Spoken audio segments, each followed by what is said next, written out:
Hi everyone, I am Brad Mullen, Senior Mobile Editor for Engadget, and I have the opportunity to interview Stephen Elop. Stephen, you are the Executive Vice President of Devices and Services for Nokia. That's correct.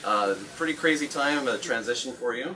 So we wanted to talk to you, of course, about the big news at Mobile World Congress, the things that you're announcing.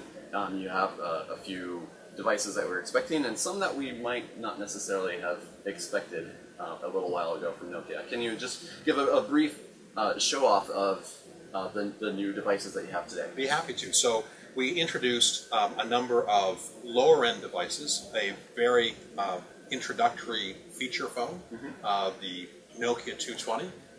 It's an internet-enabled device, €29 price point. Really, really competitive device for people who are getting their very first mobile device. So just a whole market of people who are still having that first experience. We also introduced the Nokia Asha 230, which is our lowest priced ever touch phone, building on our Asha family.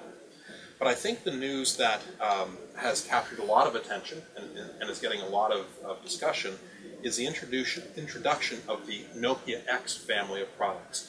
This, for example, is the Nokia X, and what it is a device at €89 that takes advantage of the Android open source platform. In addition, we have unique Nokia experiences like Hear Maps and Mixed Radio, but also a common denominator with our Lumia family. It uses the Microsoft cloud environment, so things like Skype and OneDrive and Outlook.com, a common denominator with the Lumia family. So Nokia X has introduced that. We introduced the X version of this with more memory called the X Plus, and then also the Nokia XL. Similar device but with a 5-inch screen, 5-megapixel autofocus camera, and a number of other great capabilities. So between €89 and €109 for this family of devices. So a very, very powerful collection of devices. So what it means for Nokia overall, Lumia and Windows Phone being our primary smartphone strategy, but at price points below that, and particularly in growth markets, taking advantage of the Android open source environment to drive application compatibility and a family of devices to compete in those markets. Okay. Well, the Nokia X is certainly the most exciting aspect to me on this. It's just the fact that you have this Android device where you're offering a whole bunch of unique services that you haven't had the opportunity to offer before, especially when it comes to the emerging market. So what I'm curious about is the story of how this all came about. How did this idea of, well, let's take an Android phone and see if we can just attach it to emerging markets and put Microsoft services, where did that start? Yeah, so it began from the recognition of our primary strategy, which is clearly focused around Windows Phone and the Microsoft cloud environment. We wanted to do something at lower price points for those emerging markets that could plug into that in a reasonable way, but not carry with it the burden of creating a whole new ecosystem or something brand new with those lower price points. So by selecting the Android open source project, we're able to take hundreds of thousands of Android apps that work right out of the box on those devices, but turn this into a feeder system for the Windows Phone environment. So we put those pieces together, and it became just a very natural thing to do. And so now as we go to consumers, at the lower price points, they can continue to be involved with Nokia, but as they move up the price bands, we can introduce them to Windows Phone. And is this something that Microsoft was on board with from the very beginning, or was this in the works before the whole deal went down? I think it's really important to note that Microsoft bought not only the smart devices part of Nokia, which is where the Lumia work is done, but they also bought the mobile phones division. So they knew what they were doing. But also, I think it's fair to say that there's a lot of excitement at Microsoft, because literally tens of millions of people with whom Microsoft has no relationship today, and indeed no way to have a relationship with them, now all of a sudden there's a way for people to be introduced to Microsoft as a company. People who don't have PCs and probably never will.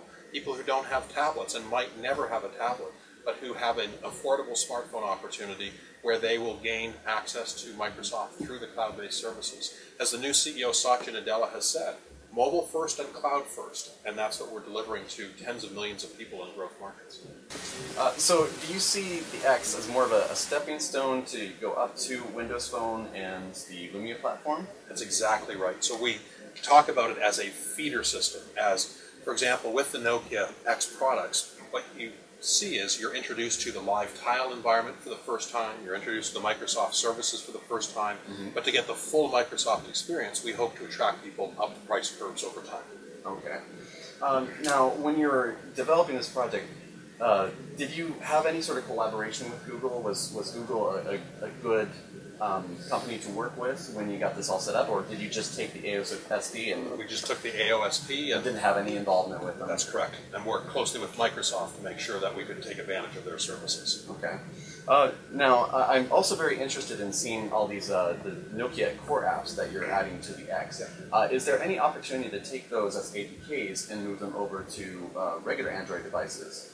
So that hasn't been announced yet, but certain things like Here Maps, as an example, is something that you've already seen begin to peek up on other platforms, so you can anticipate some of those things will happen over time. Okay, and if it's all right, just ask one more question. This is something that Richard Lai is very, very interested in. Okay. You have a Yandex App Store going in for Russia, but do you have any similar offerings for China? Like, what's the strategy for China there? So the basic point is not that it's Yandex specifically. We use Yandex as an example. So the ability to connect with a broad array of app stores in different countries, we just happen to use Yandex as the example, but you can do that in many different countries with many different app stores. So, and that's part of the beauty of this, is whether it's the curated experience we provide with the Nokia store or connecting to other stores in your region, that's going to be possible with Nokia apps.